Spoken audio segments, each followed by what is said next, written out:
You know, the CZ, nice gun.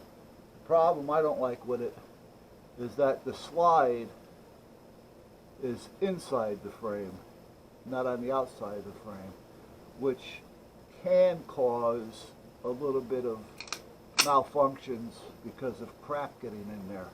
You know, I mean, picture this coming up over the slide and the slide working on the inside instead of on the outside. You know, so for that reason, I like them. I carry it. It's dependable. I just don't know for somebody that does a lot of shooting if it is any good or not. You know, some guys go to the range. I wonder if this will fit better this way. See, this really doesn't go in here. This goes in my training case. So it's going to drive me nuts because it's going to start ripping this pocket. All right, anyway, some guys will go to the range and they'll say, oh, boy, did I run through ammo today. Yeah, we can use 100, 150 rounds. Well, some guys, that's a lot.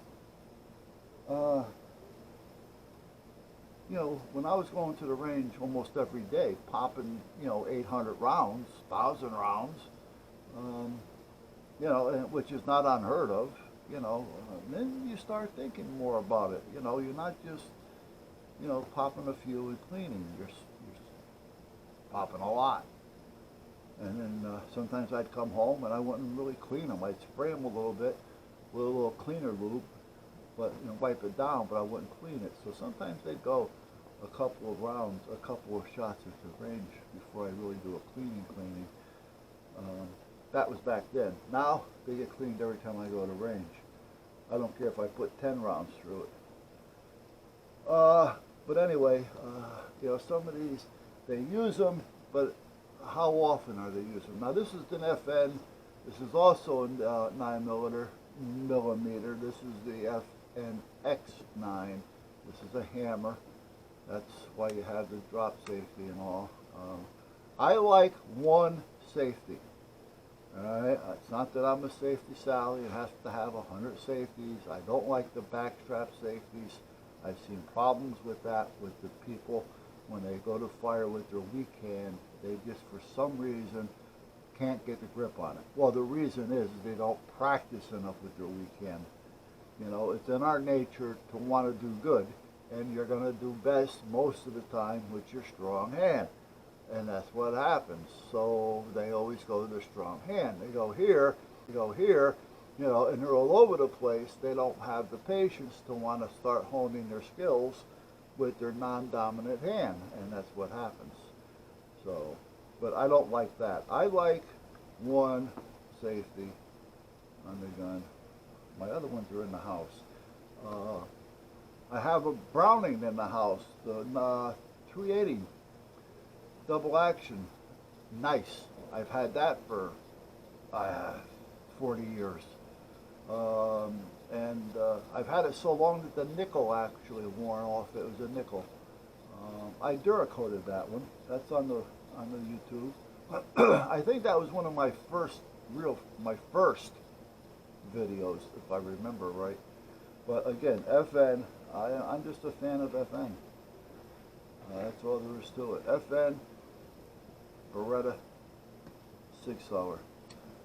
This is also an FN. This is the FN57, 20 round magazine. However, I can't carry more than 10 in Connecticut and 1 in the chamber. But I do have them. So now, this is a nice firearm. You can pop a quarter, at 100 yards. I mean, it's just a good firearm. It's accurate. It's just right there.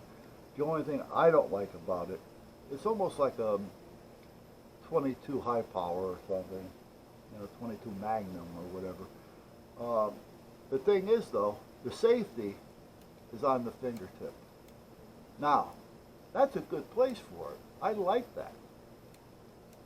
All right, it's ambidextrous, so you can get it with either hand. If I can find it, there you go. The problem being is, for years, I'm used to it being here. So if I had to draw in a hurry, this is what I'm going to look for. As I'm drawing, I'm popping this down. So I'd have to think about, oh shit, what gun do I have? And sometimes seconds count. So I don't really carry this one. I have, at that point, I would say probably, let me see, I bought this one, I don't even remember when I bought this one. I was here. I bought the SIG 400 at the time, which is a rifle, AR type. And I bought this one four days later. Yeah, I don't remember when though. But I don't keep track of time. But at that point, I did carry it. However, I went to the range almost every day to get my muscle memory working on this. So that I knew that this is what I had, which it didn't take long, but it's one of those things you don't want to have to, jump back and forth because it's going to confuse you after a while. That's for sure. And then the 45 FN is the one that I carry. These are 2 extra mags for that. And again, this is range ammo. And that's about it. Now that's in here. Now that I have this space here, and I have this space here, I have room for 2 more firearms. I just don't know, I don't collect them. If I don't have a reason for it, a job for it, a duty for it, I don't normally just go out and buy firearms. Oh, that's nice, I want to buy one. Oh, wow, that's nice. I gotta have one. Nah, I'm not that way. I don't eat, sleep, drink, bleed firearms. It's a job. It's a tool I carry. Yes, I put it on like I do my wallet. But how often do you hear me talking about guns? So, but at that point, that's about it. So these look okay. I wanted to check them because, again, they've been in here for about a year. And I just wanted to make sure. That's why when I was showing you, I was also racking it. Because I wanted to make sure that they were okay, which they are. This ammo is okay. However, this ammo,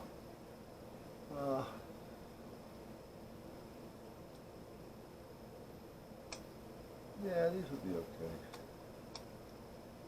I normally don't keep a full ammo while they're in storage like this. Hey, Nick. I keep a couple, but I don't. Well, that ain't gonna work.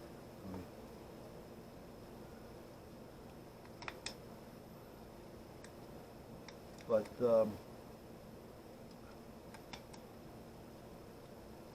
these are for the 40 Storm, which is, again, is a nice piece. It's got a hell of a trigger on it for a factory. I like it. So basically that's where we're at, guys. Oh, and I was just telling you, I don't use the loaders because what are you gonna do? If you're at the range and you start using the loader, you're going to depend on the loader. And if you're in the street and something, God forbid, does happen to where you're gonna have to reload a few times for some reason or another, what are you gonna do? You gotta carry one of these around. You gotta carry one of these around with you too? Yeah, come on. Get real. Yeah.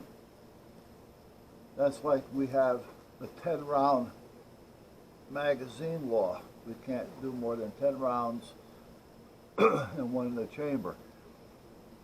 So people go to the range, they have 14, 15 rounds because they came with the gun when they bought their firearms. And the next thing you know, that's what they're shooting. They're loading up the magazines and they're chambering one, and away they go. And, I'm popping off at 10 plus 1. And they'll say, why don't you fill it up? Why don't you load it up? I says, because the law is 10 plus 1. I want to get used to that 10-1. If I practice with 14 or 15, my muscle memory is going to start looking at 14 or 15.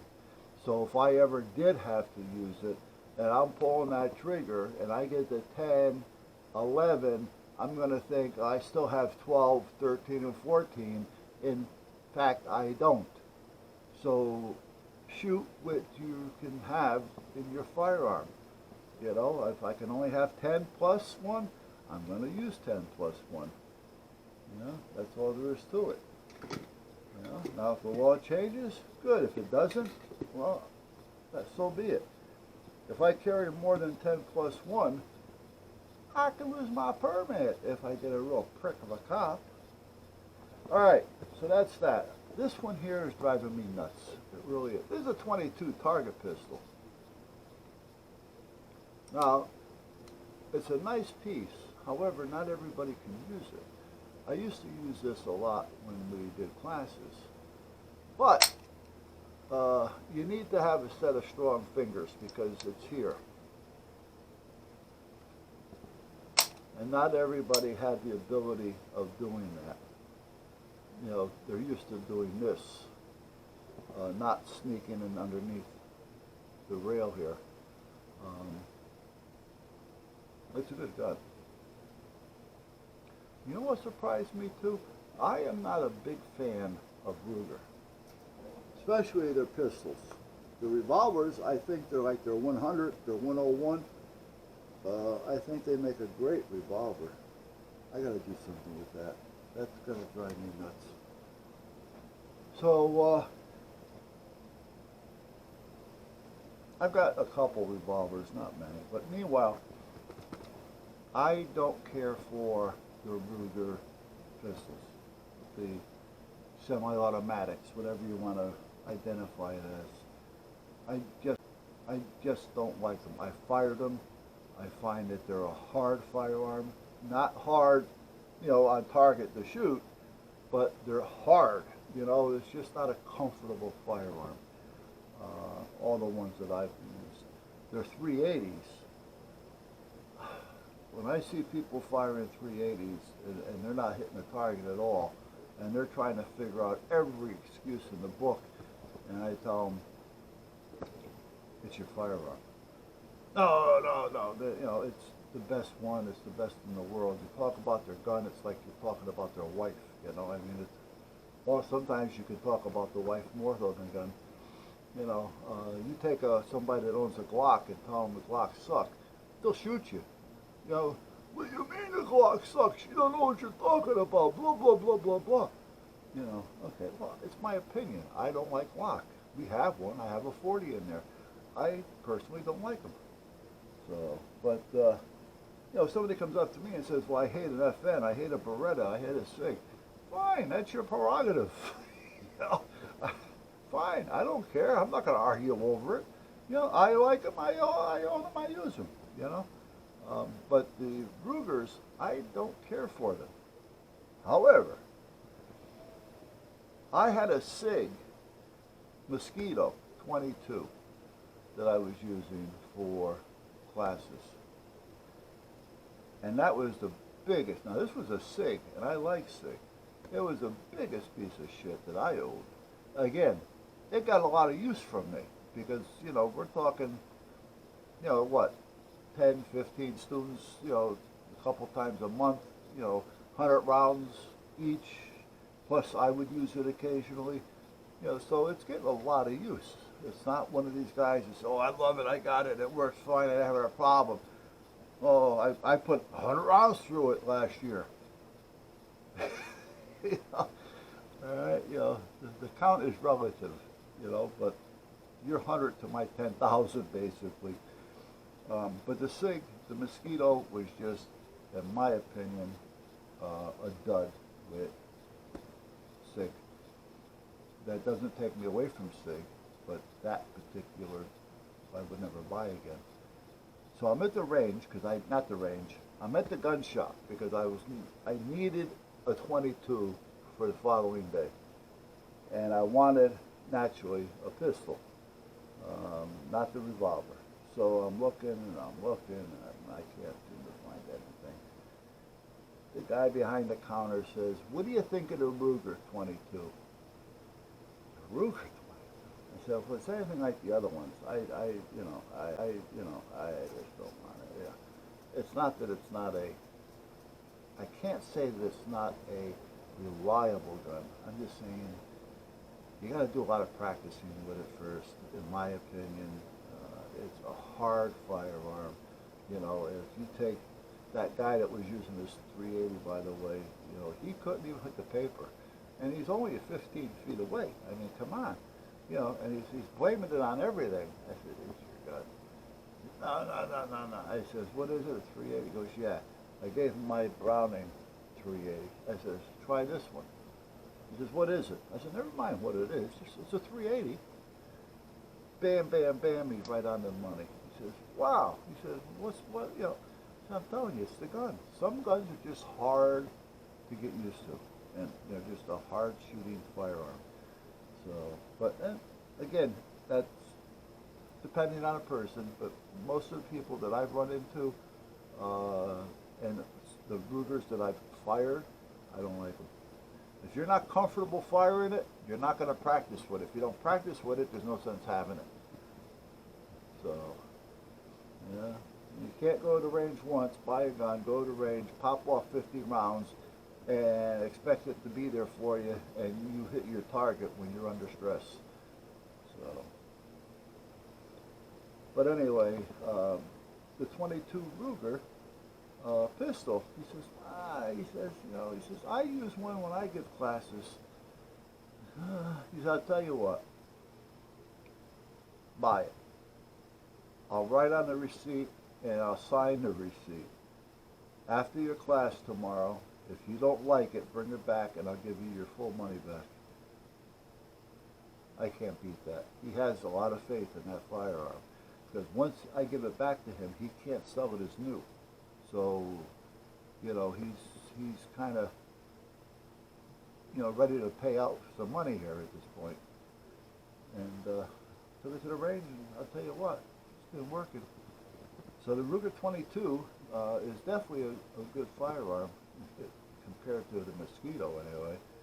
So, but it's like anything else. You know, you buy a car, oh, I only buy Chevy, and you got a Chevy and everything worked fine. Well, I buy a Chevy, but I buy a different one, and the next thing you know, I'm having problems with it.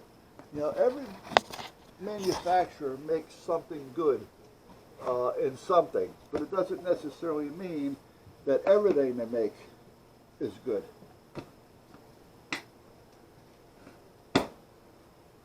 Now, I got a couple of Skies, SCCYs, in the house that I also use when I do training.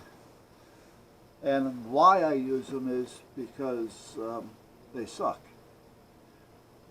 It's guaranteed that they're going to jam up 2 or 3 times within every magazine. So every 10 rounds that I put in that, and I hand it to a student, it's going to jam at least 2 to 3 times. Guaranteed. I don't have to think about it. I don't have to, it's going to happen. Been back, both of them, been back to the back factory. One 3 times, one twice, still acted up. So I gave up on it. It's just not a dependable piece, you know. And again, they get a lot of use.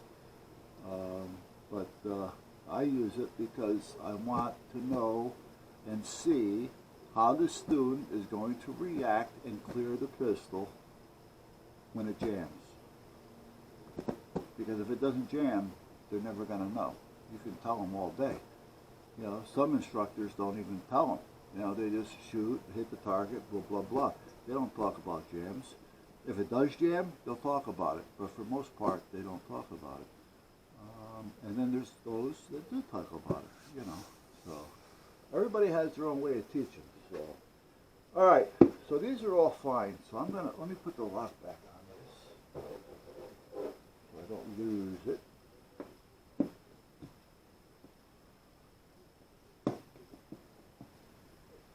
Okay. I don't have to lock it. The other lock's in the house, so that's fine. Now let me lock the bottom side